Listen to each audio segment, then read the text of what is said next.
साहिब बंदगी सतनाम।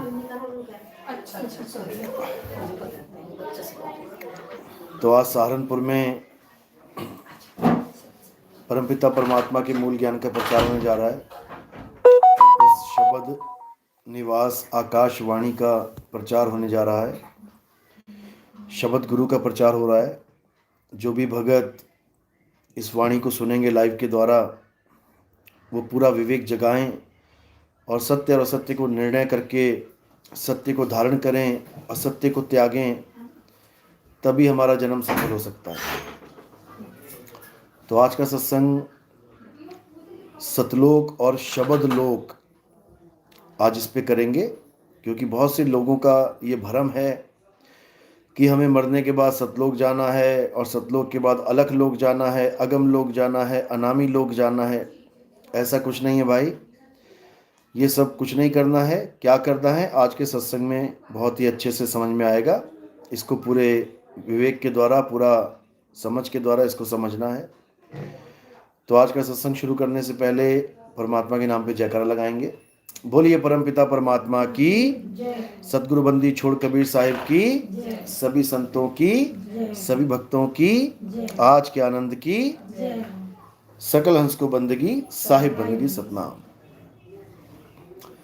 तो कबीर साहब जहाँ से आते हैं हमें जगाने के लिए, हमें समझाने के लिए, उस लोक को वो अपनी वाणियों में सतलोक करके जिक्र करते हैं। सत्यलोक से हम चले आए, काटन जम जंजीर। तो सतलोक कहने को सतलोक है, लेकिन असल में उसका भेद क्या है, कौन सा वो लोक है और क्या उसकी असलियत है, इसको समझने के लिए हमें बहुत ही गहराई से, बड़े विवेक के द्वारा इस सत्य को जानना है, इस सत्य को समझना है कि आखिर वो स्थान है कैसा। क्योंकि आजकल इतने संतों ने सतलोक की महिमा गा दी, सतलोक के बारे में बताना शुरू कर दिया। कोई कहता है वहाँ प्रकाश ही प्रकाश है, अनंत प्रकाश है, करोड़ों लाखों अरबों सूरज वहाँ पर चमक रहे हैं और उसी प्रकाश में हम सबने मिल जाना है। मिल गया सतलोक। कई लोग कहते हैं सतलोक यानी कि बहुत बड़े बड़े महल हैं, दूध की नदियां हैं, सोने की सड़कें हैं, बड़े बड़े मकान बने हुए हैं, बड़ी बड़ी दुकानें हैं, हर घर के आगे हेलीकॉप्टर हवाई जहाज खड़े हुए हैं। उनकी नज़र में यही सतलोक है। लेकिन कबीर साहब क्या कह रहे हैं, कबीर साहब का सतलोक कौन सा है, उसको समझने के लिए हमें वाणी पे विचार करना पड़ेगा। कबीर साहब कहते हैं लोक अलोक शब्द है भाई, और जिन जाना तिन संशय जाई। कहते हैं हमारा जो लोक है, हमारा जो घर है, वो कोई ऐसा नहीं है कि वहाँ पर कोई बस्ती है, कोई गांव है, कोई शहर है, मकान दुकान बने हुए हैं। बिल्कुल भी नहीं। इस भ्रम में कभी नहीं पड़ना है कि सतलोक में कोई मकान दुकान है, बिल्कुल नहीं। इस भ्रम में बिल्कुल नहीं पड़ना है कि सतलोक में कोई बिल्डिंगें बनी हुई हैं और तुम जाके उन बिल्डिंगों में रहोगे। क्या भरमाया जाता है हमें कि माया ने सतलोक की नकल करके ये दुनिया बनाई। अब देखो, मूर्ख इंसान इस लपेटे में आ जाएगा, जो अविवेकी है वो इसके लपेटे में आ जाएगा कि शायद गुरुजी सही बोल रहे हैं। कारण क्या है, क्योंकि कई वाणियों में आता है कि माया ने सतलोक का प्रतिबिंब यहाँ पे डाल रखा है, इस लोक में। अब वो क्या कहना चाह रही है वाणी, वो बात बिल्कुल अलग है, और हमें क्या समझा दिया गया वो ज्ञान बिल्कुल अलग है। बहुत से संत ये कहते हैं कि जैसा यहाँ संसार है बिल्कुल वैसा ही सतलोक में भी है, और उदाहरण देते हैं कि जैसे यहाँ ऊंची ऊंची बिल्डिंगें हैं, बड़े बड़े महल हैं, बड़ी बड़ी दुकानें मकान हैं, वैसा ही सब कुछ सतलोक में भी है। जबकि ये बिल्कुल झूठ है। कैसे मानेंगे इसको, कैसे समझेंगे कि ये झूठ है?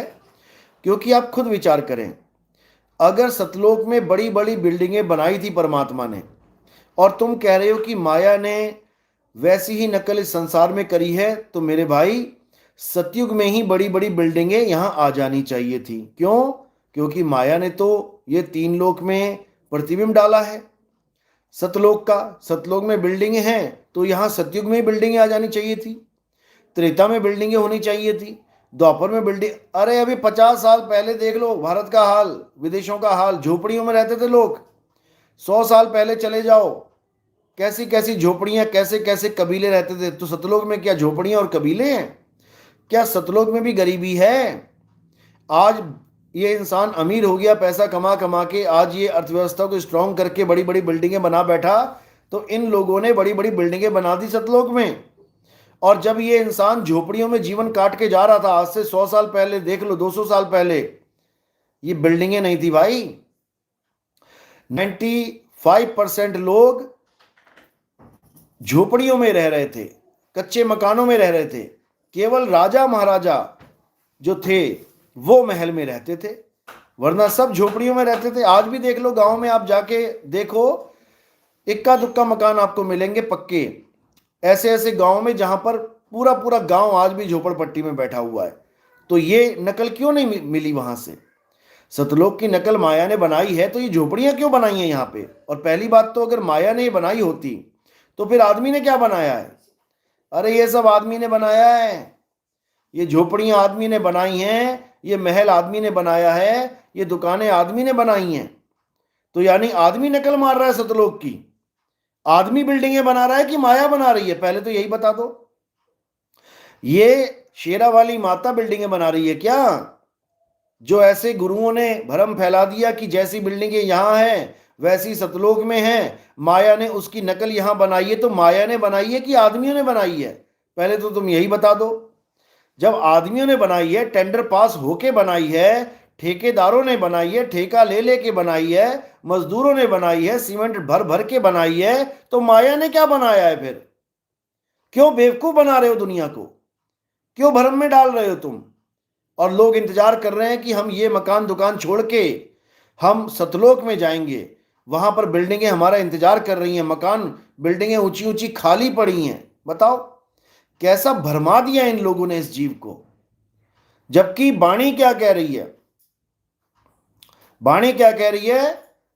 सोहंग ऊपर और है, सत सुकृत इक नाम। आगे आपको पता है क्या वाणी कह रही है? कि सोहंग ऊपर और है, सत सुकृत इक नाम, सब हंसों का वंश है, नहीं बस्ती नहीं गाम। क्या बता रहे हैं? कि सोहंग ऊपर और है। ये जो ओम सोहंग का ये खेल चल रहा है, यानी ओम काया और सोहंग जीव। अब इससे परे की बात चल रही है, ओहम सोहम से परे की बात चल रही है। ओहम सोहम के रहने का स्थान ये तीन लोग हैं। ओम और सोहम यानी ये काया और ये जीव इन मकानों में रह रहे हैं, झोपड़ियों में रह रहे हैं, इस नाशवान संसार में रह रहे हैं। लेकिन जब हम सत्य को प्राप्त करेंगे, जब हम परमात्मा के पास जाएंगे, तब वहां पर क्या हाल है बिल्कुल क्लियर बता दिया। सोहंग ऊपर और है, सत सुकृत इक नाम, सब हंसों का वंश है, नहीं बस्ती नहीं गांव।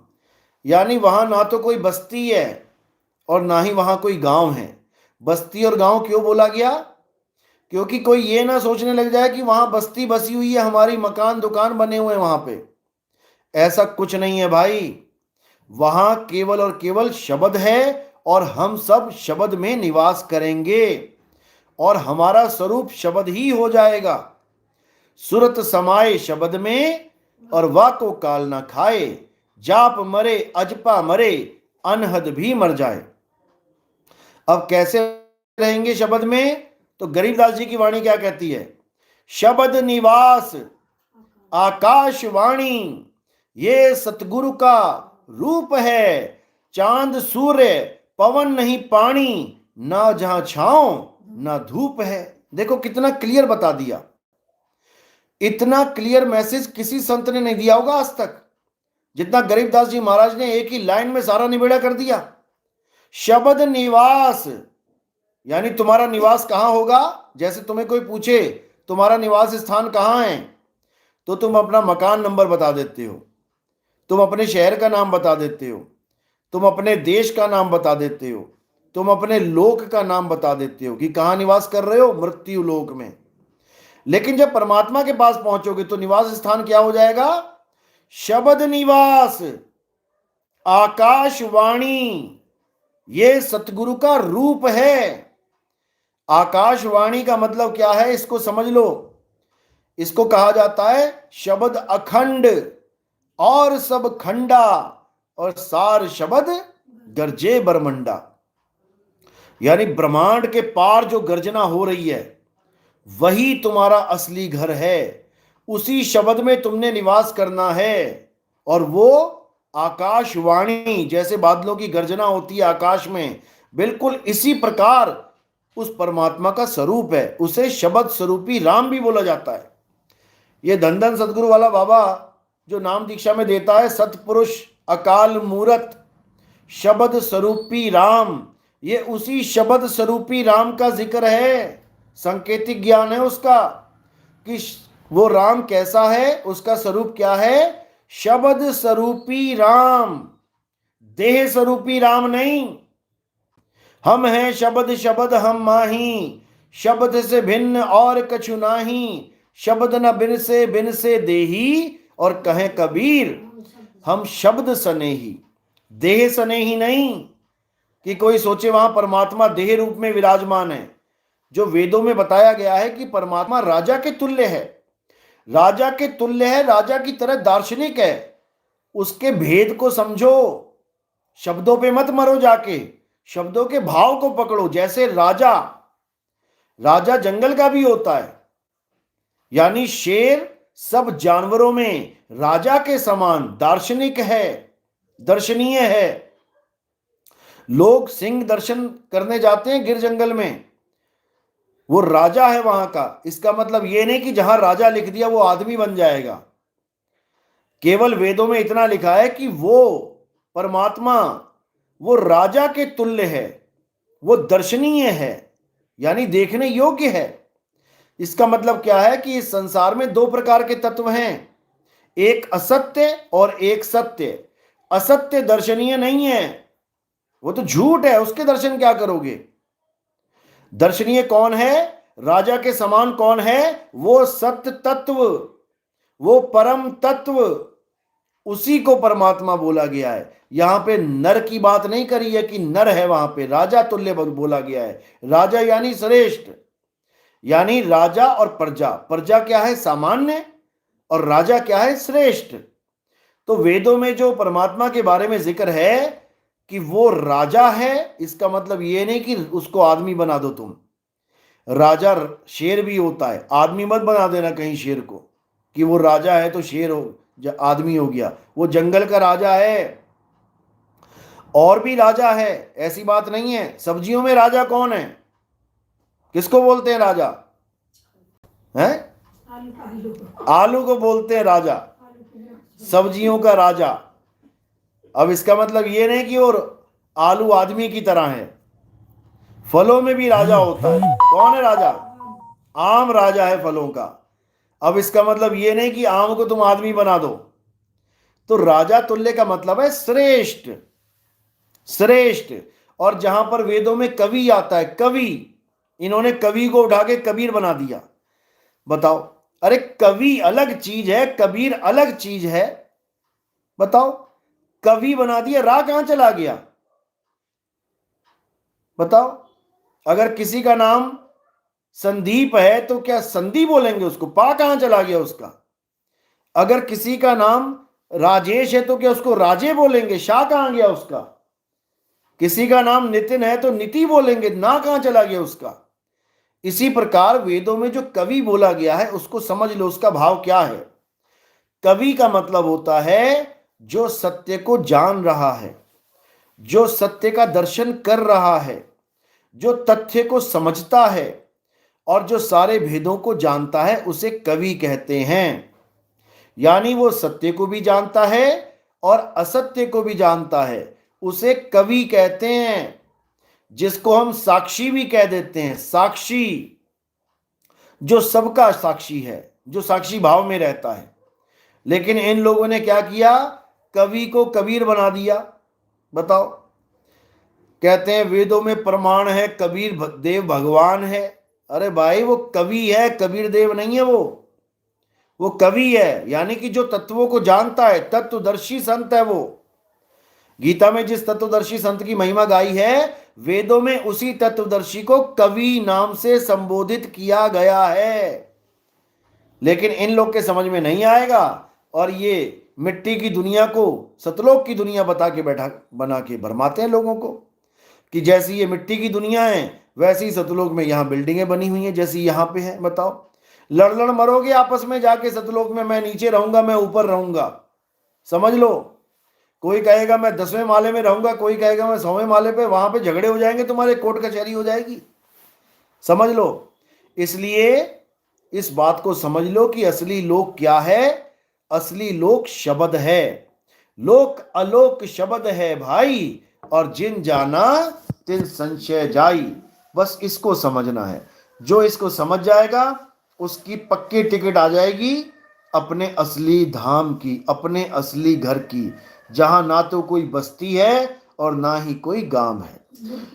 बोलिए सतगुरु बंदी छोड़ सतगुरु सत्य कबीर साहिब की सदा ही जय हो। साहिब बंदगी सतनाम।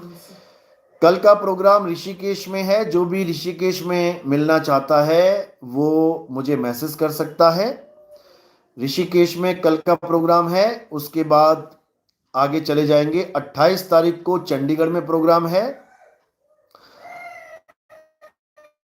29 तारीख को चंडीगढ़ में प्रोग्राम है और कैथल में प्रोग्राम है। जो भी प्रोग्राम अटेंड करना चाहता है मुझे मैसेज कर सकता है। साहिब बंदगी सतनाम, जय बंदी छोड़ की जय सतनाम। और हमारा 1 तारीख को जो प्रोग्राम है गाजियाबाद में, उसके लिए आप 1 जनवरी जो नए साल का प्रोग्राम है आप रजिस्ट्रेशन करवाइए। फोन नंबर दे रखा है 9810379878। इस पे रजिस्ट्रेशन करवाइए। जो भी नाम दीक्षा लेना चाहते हैं, जो भी सत्संग अटेंड करना चाहते हैं, ये हमारा फिक्स प्रोग्राम है। 1 जनवरी को गाजियाबाद में ही होता है। तो जो भी आना चाहते हैं संपर्क करें। और जो सेवादार है गाजियाबाद के एक्टिव हो जाता है ये, वो इसी नंबर पे संपर्क करता है। बोलिए सतगुरु बंदी छोड़ सतगुरु सत्य कबीर साहिब की साहिब बंदगी सतनाम सतनाम।